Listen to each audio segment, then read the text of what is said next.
If you want to change the control center style on the Xiaomi 17T or 17T Pro, then what you can do is you can download a custom theme that allows you to change the control center style.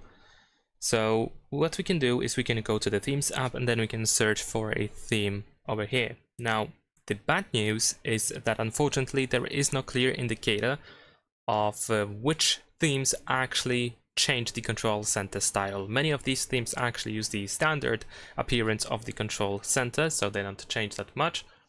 But I'm gonna show you some examples. If we go to themes over here, the first thing that I want to show you is this OX mix. You can try to find it if you type the name of the theme, or maybe if you search for this person that has created this theme.